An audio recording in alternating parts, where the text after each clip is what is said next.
Mesdames, Messieurs, bonjour et bienvenue à suivre cette édition du journal de ce jeudi 29 janvier 2026. À la une, l'armée congolaise reprend l'ascendant dans l'est du pays avec d'importantes avancées enregistrées dans le territoire de Fizi au Sud Kivu. Après des violents combats contre les groupes armés, sur le plan politique, l'ancien Premier ministre Augustin Matata Ponyo sort de son silence et livre une charge sévère contre la gouvernance actuelle, évoquant l'insécurité, la corruption et poursuites politiques. La justice reste également au centre de l'actualité, tandis que la nation est en deuil après la disparition de Roland Gilbert Okito Lumumba, fils du Premier ministre du pays. Diplomatie, gouvernance provinciale, mémoire nationale et faits des sociétés complètent cette édition. Les détails de ces informations, c'est tout de suite dans ce show. Les forces armées de la République démocratique du Congo, appuyées par les groupes Wazalendo, ont repris le contrôle de plusieurs villages des hauts et moyens plateaux de Fizi au Sud Kivu. Après de violents combats, les forces armées de la République démocratique du Congo ont progressé d'Angoulé jusqu'au point zéro, une position stratégique auparavant occupée par les groupes Twirwaneho Kurinyuma et Red Tabara alliés au M23. Cette avancée renforce les dispositifs sécuritaires dans une zone longtemps sous tension. Détail. Dans un communiqué, le colonel Kamasanda Kizewelcome, porte-parole du MRDP Twirwaneho, affirme que ces offensives, déclenchées le week-end dernier et toujours en cours, auraient pour objectif d'imposer un blocus humanitaire contre les populations Banyamulenge. Le mouvement évoque des coupures d'approvisionnement en nourriture, en médicaments et en biens essentiels, ainsi qu'une interruption des réseaux de téléphonie et d'Internet présentée comme une stratégie d'isolement des zones concernées. Selon le MRDP Twirwaneho, ces événements font suite au redéploiement des troupes burundaises après les retraits des forces de l'AFC de la ville d'Uvira. Le mouvement estime que ces opérations constituent une violation du cessez-le-feu en vigueur et met en cause à la fois le gouvernement de Kinshasa et les autorités burundaises. Il appelle la communauté internationale à se saisir de la situation et à enquêter sur ce qu'il qualifie de crimes de masse à caractère génocidaire visant la minorité Banyamulenge. De leur côté, les combattants Twirwaneho alliés à la F-123 affirment avoir repris le contrôle du village d'Anglé, Bikiaka et Naélé dans les territoires de Fizi après des affrontements avec les forces congolaises, les militaires burundais y arrivent et les Wazalendo. Cette zone est considérée comme un axe stratégique ouvrant la voie vers Bikoboko et Fizi Centre. La société civile du territoire de Fizi confirme la chute de ces localités à l'issue de 2 jours de combats. Elle alerte toutefois sur les conséquences sécuritaires de cette avancée, estimant que ces positions pourraient faciliter une progression vers Bikoboko, Fizi Centre, Lusenda et Luoba, des zones proches de la ville de Baraka. Depuis plus d'une semaine, des violents affrontements opposent les différents protagonistes dans les hauts plateaux du Sud Kivu. La situation sécuritaire demeure instable et tendue.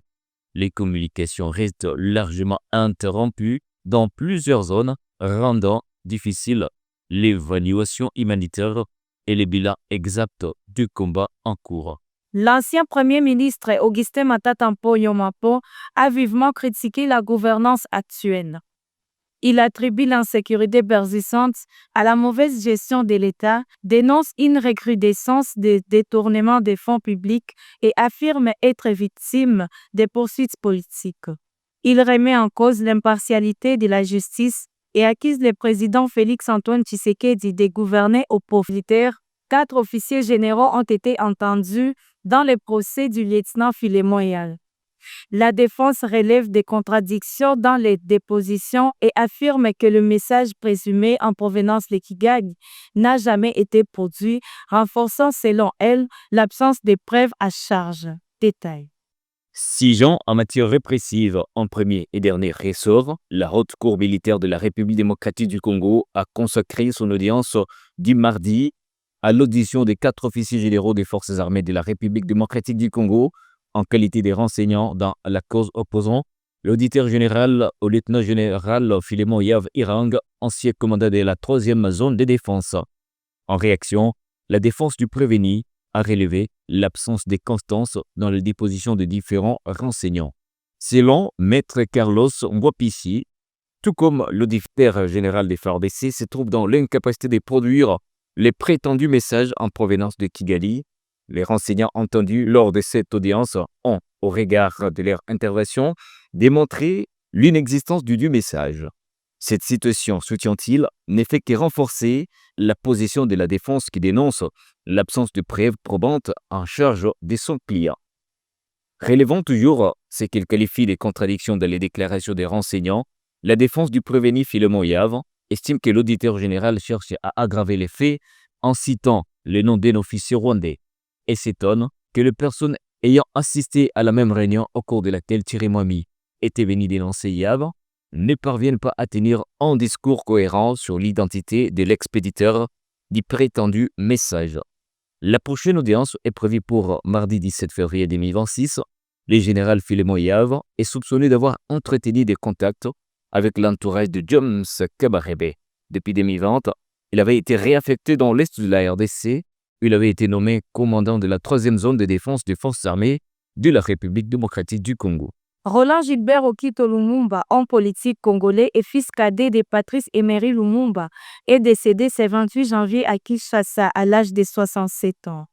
Architecte de formation et ancien député national, il s'était illustré par son engagement dans la quête des vérités sur l'assassinat de son père et avait joué un rôle clé dans le rapatriement de la relique de Patrice Lumumba en 2022.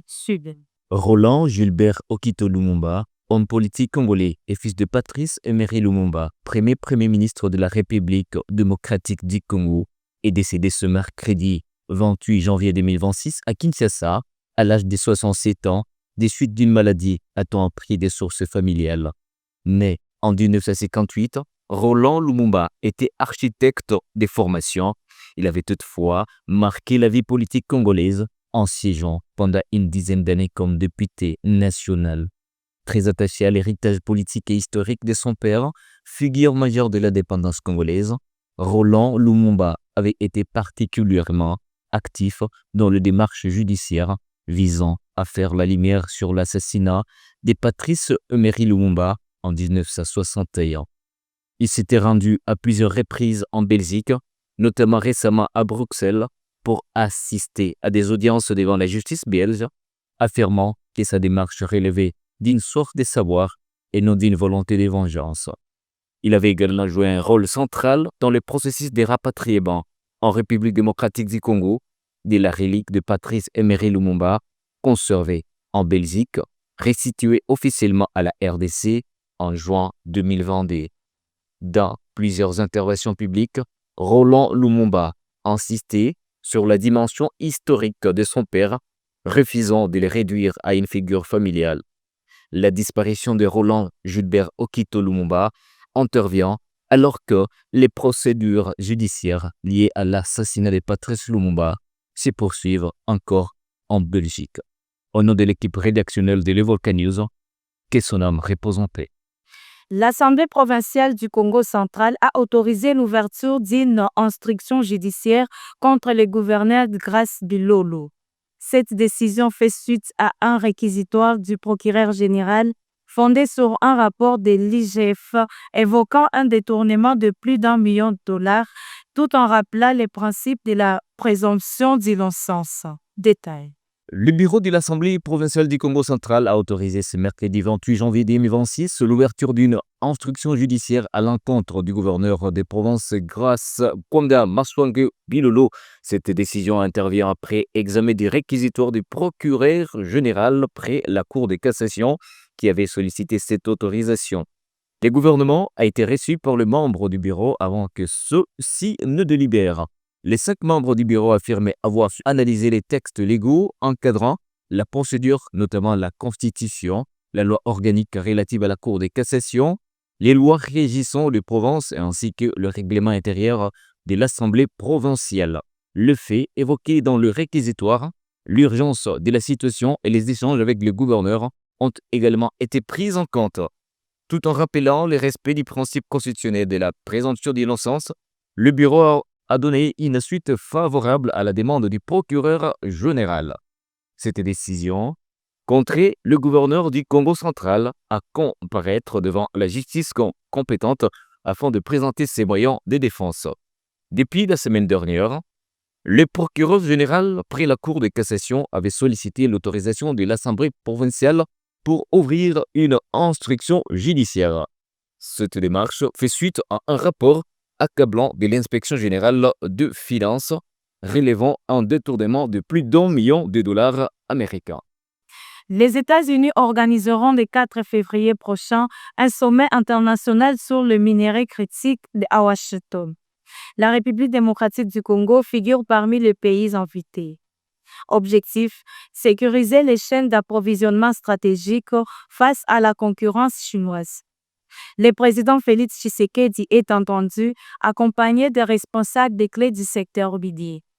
Lors d'une journée de mémoire à Kinshasa, le ministre du Commerce extérieur Julien Paluku Kahongya a dénoncé ce qu'il qualifie de stratégie rwandaise visant la destruction du capital humain et économique de la RDC, estimant que les offensives militaires s'inscrivent dans une logique de pillage des ressources naturelles. Suivez sa déclaration. Je prends le risque de dire que ça, c'est la dernière rébellion en République démocratique du Congo. Je prends ce risque.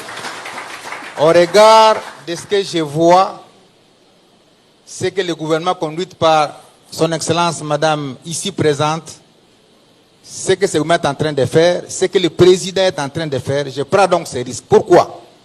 Deux réponses majeures. La première, elle est diplomatique. On est en train de couper toutes les branches sur lesquelles s'appuyait le Rwanda. On a signé l'accord que vous avez suivi à Washington. Nous allons nous rendre bientôt. Vous allez dire que c'est pourquoi j'ai pris les risques. On va se rendre bientôt à Abu Dhabi pour signer un accord avec les Émirats arabes unis. C'est dans cet espace où 80% des minéraux en provenance du Rwanda étaient dirigés. On va couper les fils pour qu'on commence à traiter directement avec eux, sous l'autorité de Madame la Première ministre ici présente. La réponse suivante, elle est sécuritaire. Pendant tout ce temps que vous avez suivi, les rébellions se succédaient, eh bien, il y avait une infiltration massive au sein de l'appareil judiciaire. Et ce gouvernement ici est en train de faire un nettoyage systématique pour extirper de l'appareil sécuritaire toutes ces patates pourries qui en fait contaminaient le reste de l'appareil et nous amenaient à des échecs sur une période de 20 ans. Et donc le risque que je prends, il est appuyé par cet argumentaire que je voudrais partager avec la population de Goma, de Butembo, de Beni, de Bukavu, de Uvira, que c'est la dernière rébellion. Et je vous prends en témoin, vous tous, Julien Paluku a dit, en présence de la Première ministre, je pense que vous me donnerez raison dans les heures qui suivent. Enfin, pour clôturer cette édition du journal, la TikTokeuse Denise Mikende a présenté des excuses publiques après la diffusion de vidéos intimes sur les réseaux sociaux. En séjour à Goma, elle a demandé pardon aux femmes de l'Est de la République démocratique du Congo, affirmant avoir été manipulées dans un contexte tribalo-ethnique et reconnaissant les pactes négatifs de ces actes. Je suis venu aujourd'hui dans cette salle, je pensais trouver 10 personnes. J'ai vu que j'ai pignon sur rue pour que tout ce monde puisse venir écouter ce que j'ai à dire aujourd'hui. Mais maman, aucune action ne vaudra toutes les paroles du monde. Je suis venu juste vous demander pardon, un pardon sincère. Lorsque je suis entré dans cette salle, vous m'aviez vu couler les larmes. Je comprends à quel point j'ai blessé des mamans. En français, on dit éduquer une femme, c'est éduquer toute une nation. J'ai quitté le chemin. Je suis rentré sur le chemin. Dans la Bible, lorsque nous prions le Notre Père, on dit pardonne-moi. Je n'ai pas un intérêt quelconque en venant ici. Je suis en vacances. Ce sont mes enfants qui ont appelé les mamans d'ici. Les mamans m'ont appelé. Je puisse venir vous voir. Demander pardon ne fait pas de moi petite. Par contre, c'est la résilience. Et lorsque j'ai subi 4 opérations, j'avais promis à mon Dieu, si tu me lèves de ces 4 opérations, j'irai à genoux demander à ces femmes de l'Est pardon. J'irai à genoux demander à toutes ces femmes katangaises que j'ai fait du mal pardon. C'est ainsi que s'achève notre édition du journal de ce jeudi 29 janvier 2026. Merci de nous avoir suivis du début jusqu'à la fin. Portez-vous bien, vous et le vôtre. Au revoir.